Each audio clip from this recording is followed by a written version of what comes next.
Tuesday, I went to the motor vehicle department. How many of you guys dread going to DMV? Adams County. The last few times I went to Adams County, I might as well have just pitched a tent there. You would have thought that I was camping out for tickets to U2 or something. It just was an all-day event. And so I went this time, and I thought there was something wrong. I was just positive the office must have been closed because the parking lot was nearly empty. And I was even thinking of just driving away. Well, I'm already here. I might as well get out and check the door. And got out. Sure enough, it was open. There were like 12 people inside the entire DMV. I walked in, I was like, yes! Get my ticket, I'll wait. I was happy, good to go. I was in and out, listen to this, in 4 minutes. I didn't even have enough time to check my status on Facebook. It was just like, boom, boom, out. I was so excited. And I couldn't help but notice the guy in front of me. He and his wife were there. He was an older gentleman. And boy, he could not stop complaining. I was just like, dude, really? There's nobody here. And what he was upset about is the guy in front of him, when they called his name, he's at the window writing his check out. Now, granted, I'll give it to him. If you're going to write a check at DMV and you're waiting in line, plenty of time to pre-write it, right? All you have to do is amount, signed, boop, you're good, right? So I'll give him that. But there was nobody there. It wasn't like there was this massive line or anything. He hadn't just been waiting for 4 hours. It was 4 minutes. And so the guy goes to the window and he's paying, writing his check, and of course he doesn't have a cell phone. You know, he's an older guy, and so the guy hands it back. I need two phone numbers. He's like, I only have one. So it's one of those conversations, just taking forever, according to this guy. And I'm like, sweet, 12 people. Guy gets done. The guy that's complaining is just rolling his eyes. He's so upset. He must have already been preconditioned. I'm going to the DMV. I'm just in a bad mood, and I'm going to find something to complain about. And he just was a volcano of complaints. One after another, after another, after another. Finally goes up there, and he kind of does that. Throws this thing at the counter. Just inviting the hassle. You know what I'm talking about? You ever seen those kind of folks? They're just looking. Somebody take the bait because I'm ready to pounce on you. That's the kind of attitude he had up there. And the guy was really cool. I mean, the guy who was helping him was really polite. Think about this for a second. I'm actually saying that somebody at DMV was really nice and polite. So the guy finishes and he gets his stuff and he kind of does one of those, grabs it, walking, he looks at his wife. They walk out. I go up in the meantime, and it's like, bada bing, bada boom, whoo, and I'm out of there. Literally, in and out in 4 minutes. Amazing, right? I'm like, thank you, Jesus. Pumped and excited, and I see the guy with the bad attitude. And he's parked, they have those vehicle inspection places. Have you ever seen that? They have like 3 parking spots reserved if you have to have a VIN inspection. He's parked in that, of course. And I get around the back side, and what do I see as he's getting in his car? Yes! A Jesus sticker! Are you serious? Really? This is the representation of Christians to the world, I'm telling you. They see it, we see it. It's just, we stick out like a sore thumb because we're supposed to have the joy of the Lord. We're supposed to have an abundance of grace upon us, right? Because we've received grace and we give grace. And there's this attitude that I expect should go with a Christian. But more and more you're seeing these kind of people as the representation of Christ. What does that have to do with Mother's Day, you might be wondering? I believe there's an expectation that people have. And I believe that we as the church are called to be leaders, to be an example. And there is a generation out here of young moms that need to be taught how to be a mom. Amen.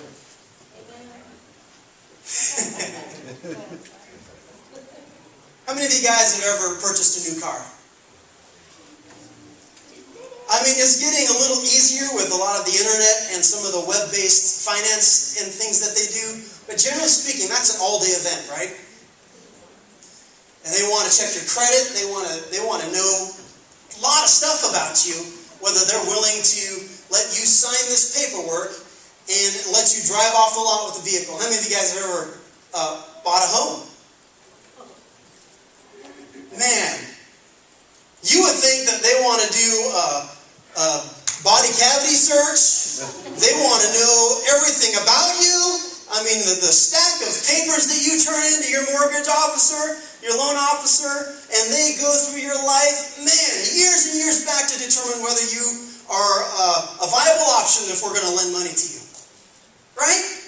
But you go to the hospital and you have a baby, they don't even ask for a credit card. They don't want to go and look where you live. They just want an address. Nobody does a background check on you. Nobody does a credit check on you. They don't even want to know if you know anybody who's ever had a baby before. You just come in, and then you sign when you're done, and bye-bye. Doesn't that seem crazy to you? That to buy a vehicle, they want to look at the last 10 years of your life. To buy a house, they want to know every aspect of your financial home, and they want to know a lot of stuff about you. If you get a job at a certain place, have you ever been bonded before? When I worked for a bank, man, they look way back into your record, and they want to know everything about you and everybody that's surrounded in your life. They want to know your parents' history. They want to know your cousins. They want to know the people you hang out with. Just for a job. But you have a baby, you sign on the line, and goodbye. There's no manual, there's no training. I mean, they'll give you Lamaze class to help you through the delivery, but there's no parenting class, there's no Mommy 101, you can't go to Front Range College and take Parenting 101. It's just, you're on your own. And there is a generation absolutely lost right now. And point number one that I've discovered coming to this Mother's Day. The Bible instructs us on many things. You know, there's the principle that you give honor where honor is due. There's the command of the Lord that says, honor your father and mother.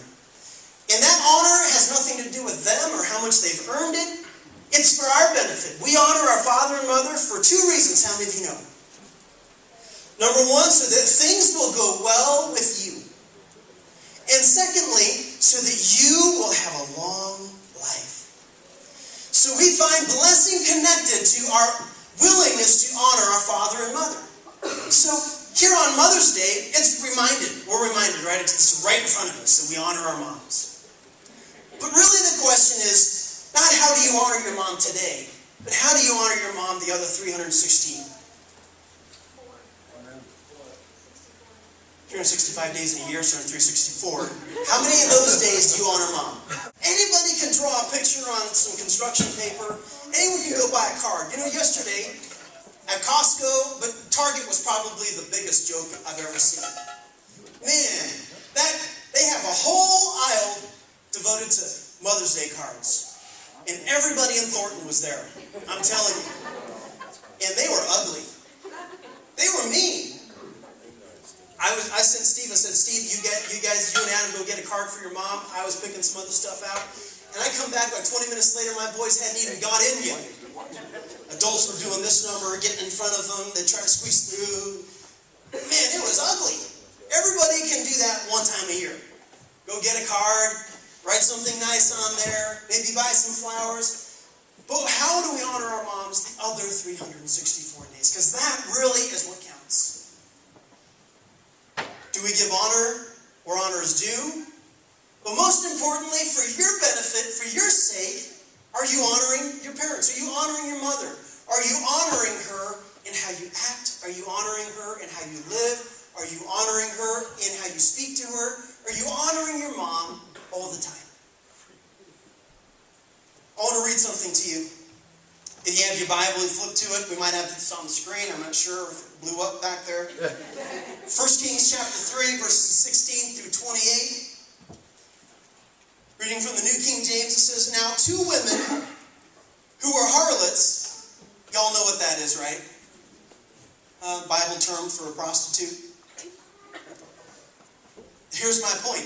Anyone can have a baby, right? I see a lot of I poke fun at Facebook all the time because everybody puts all their random thoughts on Facebook. You could seem like an absolutely intelligent person until you read your Facebook posts. And then you discover, wow. Now you find out why the Bible instructs you through Proverbs and through the Apostle Paul to be a few words. Right? Because when you spout off too many words, people go, oh, I thought you were smart. Man, I respected you until I read that. Right? Anybody can have a baby. We're not in 6th grade, so we're not going to talk about how that happens, but I think we all know. And as long as the plumbing's hooked up correctly, anybody can have a baby. There's nothing virtuous in that alone. Now 2 women who were harlots came to the king and stood before him.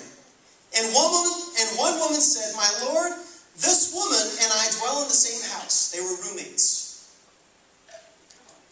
"And I gave birth while she was in the house. Then it happened the 3rd day after I had given birth that this woman also gave birth." So 3 days later she has a baby too. "And we were together. No one was with us in the house except the 2 of us in the house. And this woman's son died in the night because she laid on him. So she arose in the middle of the night and took my son from my side while your maidservant slept, and laid him in her bosom, and laid her dead child in my bosom. When I rose in the morning to nurse my son, there he was dead. But when I had examined him in the morning, indeed, he was not my son whom I had born. Then the other woman said, 'No, but the living one is my son. The dead one is your son.' And the first woman spoke before the king, and the king said, 'The one says, this is my son who lives, and your son is the dead one. The other one says, no, but your son is the one that is dead.' The king said, 'Bring me a sword.' So they brought a sword before the king, and the king said, 'Divide this living child in 2, give half to one and half to the other.' Then the woman whose son was living spoke to the king, for she yearned with compassion for her son. She said, 'Let him be neither mine nor yours, but divide him.' So the king answered and said, 'Give the first woman the living child. By no means kill him. She is the mother.' And all Israel heard of the judgment which the king had rendered, and they feared the king, for they saw that the wisdom of God was in him to administer justice." The obvious thing we see here. 2 ladies have a baby, one dies. The lady whose child had passed away, she swaps. The tell of the real mother was the one that was willing to let the baby live, regardless of whether she could be the mother or not. Wisdom revealed through Solomon. How does this become a virtuous passage on Mother's Day? It doesn't. It makes the point clear. Anybody can be a mama. Even this crazy person. Right? That's Looney Town right there. In the middle of the night, you swap your baby with someone else as if they wouldn't know that that's not their baby.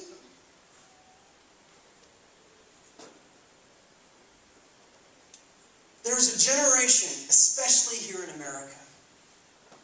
Man, there's a lot of those kind of moms running around. You don't believe me? Just go to Target later today. They're there in full effect. But the call of a virtuous woman is entirely different. And my point today for us is that we need to gather around the idea of celebrating a virtuous woman. How many of you remember Dr. Martin Luther King? Do you know why Dr. Martin Luther King was successful in his campaign in changing a nation rooted in hatefulness? He turned it around, first of all, with love. He turned it around with life-giving acts. And he said something absolutely amazing. He wasn't looking at the here and now and how generation judged him.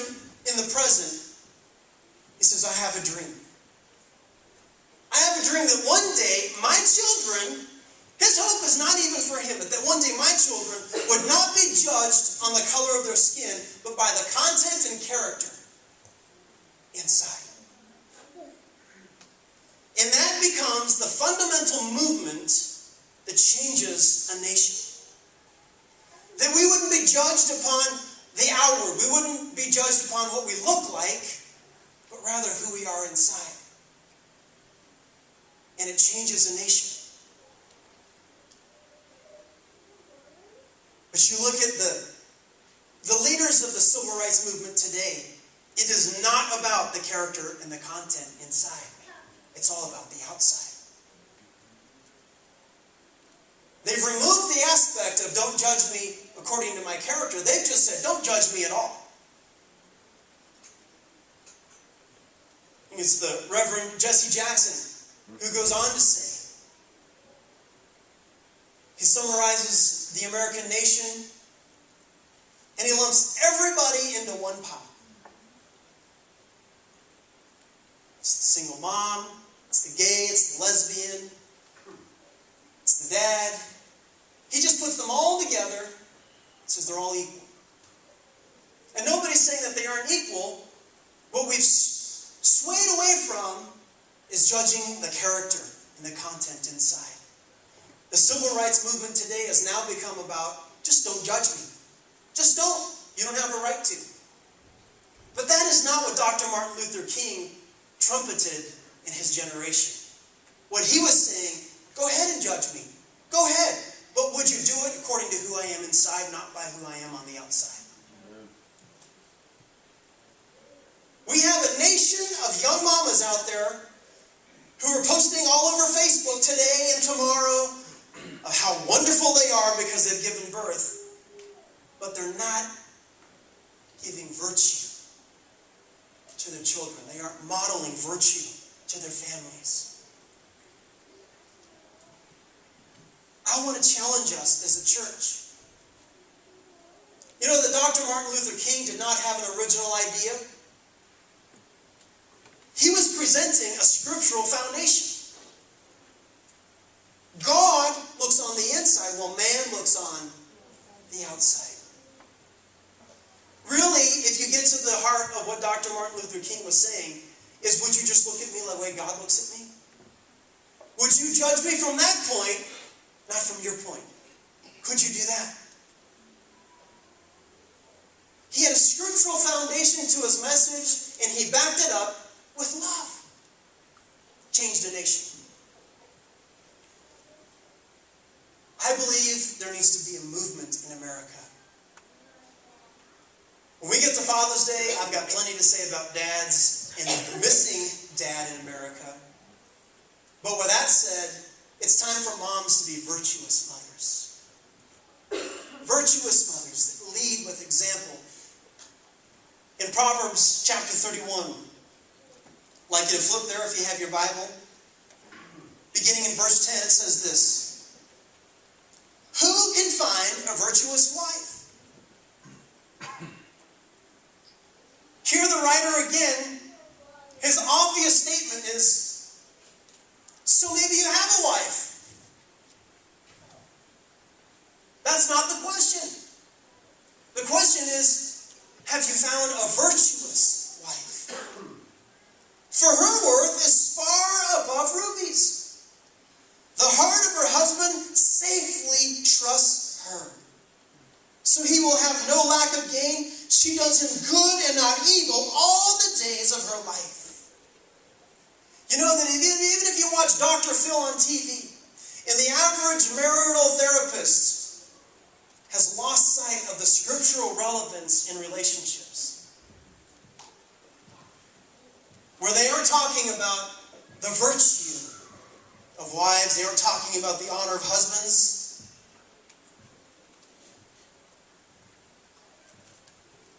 Listen to this. She seeks wool and flax and willingly works with her hands. She is like the merchant ships. She brings her food from afar. She also rises while it is yet night and provides food for her household. and a portion of her maidservants. She considers a field and buys it. From her profits she plants a vineyard. She girds herself with strength and strengthens her arms. She perceives that the merchandise is good, and her lamp does not go out by night. She stretches out her hands to the distaff, and her hands hold the spindle. She extends her hand to the poor. Yes, she reaches out her hands to the needy. She is not afraid of snow for her household, for all her household is clothed with scarlet. You know what this is saying here? It's not saying stay up late at night and go work. It's not saying go plant a vineyard. It's taking the representation of what a prosperous life was like in that day and saying this is what a virtuous woman looks like. How would that translate today? Beverly does it, and I bet some of you do. Couponing! Handle the budget well. In other words, they govern their home with wisdom. They're prosperous. They lay their hands to do things that are prosperous for their home. Somewhere around I Love Lucy, the American perception of what a wife does just radically shifted.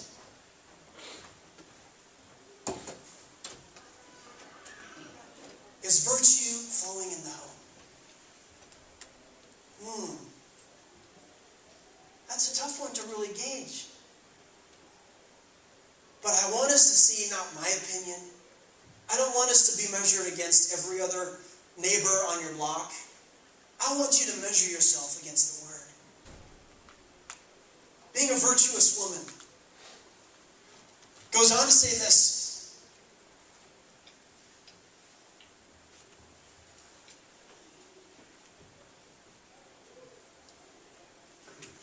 Yes, she reaches her hands out to the needy. She is not afraid of snow for her household.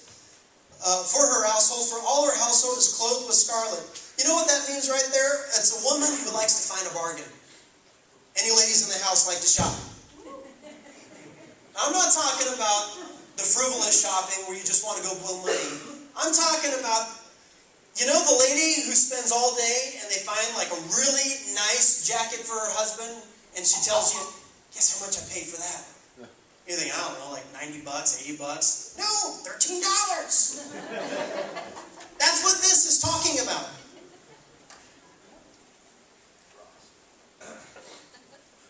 Listen to this.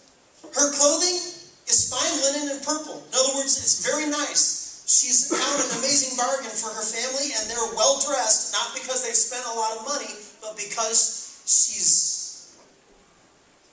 her husband is known in the gates. When he sits among the elders of the land, she makes linen garments and sells them and supplies sashes for the merchants. Her strength and honor are her clothing. What is her clothing? What does she put on? What is she wearing? Dolce & Gabbana? Versace? Coach bag? Strength and honor. A virtuous woman clothes herself first and foremost with strength and honor. And what you see here is as a result of how she governs her home and how she dresses her husband, right? It happened even back then, right? Husband finds a nice pair of pants at JCPenney's, but man, she found an awesome deal at Macy's, much better brand, much better fit, and paid half the price, and you look good because I made you. It was happening even then. He is prosperous in the temple and then in the courts, and people recognize that because he's dressed in fine linen, in purple. He looks important because she's done that. She's managed the home in such a way. Strength and honor are her clothing. She shall rejoice in time to come. She opens her mouth with wisdom. Say that word. Wisdom. Oh, this nation is yearning for mothers to give wisdom.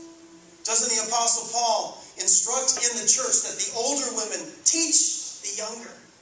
They pass wisdom from one to the next. Even in Facebook, in all the TV shows, we have a generation that has shut their ear to an older generation because we know better. You don't even have a cell phone. You don't have an iPad. You don't even have Facebook. You're not smart. You don't know anything. You used to wash your clothes on rocks. wisdom of another generation.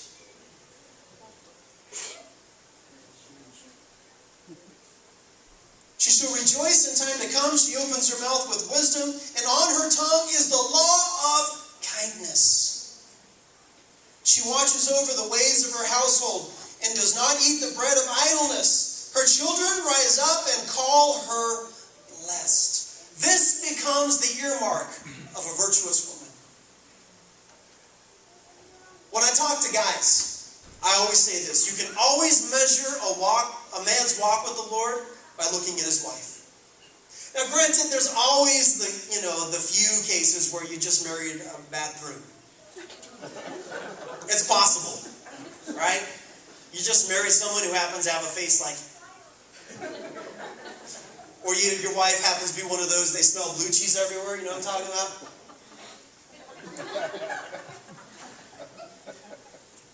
Just walking around in every room she walks in. That's the blue cheese one. Okay? Those are the exceptions. But generally speaking, you can measure a man's walk with the Lord by looking at his wife. Okay, so now with that said, let's talk to you ladies. You can measure a woman's walk with the Lord by the countenance of her children. Your kid's going crazy and knocking out the windows in your house. Just saying. Virtue. Strength. Wisdom. Speaks with kindness. Listen to this. Another telltale sign of a virtuous woman. Husband cannot stop talking about how great she is. And on her tongue is the law of kindness. She watches over the ways of her household and does not eat the bread of idleness. Her children rise up and call her blessed. Her husband also, and he praises her. Many daughters have done well, but you excel them all. Charm is deceitful and beauty is passing, but a woman who fears the Lord, she shall be praised. You know what I think? If I could just start a business in the United States, I would start a spa. It wouldn't be like any of the spa that some of you ladies might go to later today or later this week because of your Mother's Day presents. Because they spend all the time working on the outside. Get your hair done, they highlighted. These are wonderful caramel highlights. It's just beautiful. These highlights took about 4 hours to put in. It's just wonderful. Oh, they just rub the pumice all over my body and the stones and the stretch back. Look at my toes, they're beautiful. Have you ever seen such beautiful toes? Well, your house is in shambles, right? But you see these nails? They're so beautiful. Gorgeous. Spa day. Take care of the outside. How about a spa that pumps up a woman on the inside? How about a spa that reminds you of virtue, strength, and honor, that fills you with words of kindness, that reminds you of the call of God, of how amazing women really are? See, we've got a nation that makes women feel better about themselves because they fix up the outside. But you want to be a woman who walks with confidence, with strength, be a Proverbs 31 woman. Beauty is fleeting. Some of the most beautiful women on the face of the planet, in 5 minutes, you discover they're ugly. Ugly! Beauty is not your makeup. It's not the spa treatment. It's Proverbs 31. And it is represented by how your children speak about you. It's represented by how your husband praises you. Now, granted, just like I said, there's the blue cheese wife. There is the Fred Flintstone husband, too. So I don't want to be condemning, because some of you ladies, man, God bless you, you've just been handling Fred Flintstone for years. But generally speaking, this becomes a gauge to find out where you are. Doesn't matter where you stand with Dr. Phil. Doesn't matter what Oprah thinks. Doesn't matter what the general opinion of Americans think and how you mother. What really matters, how do you measure up to what God's standard is? And I believe if we had women that came back to this place, we'd have children.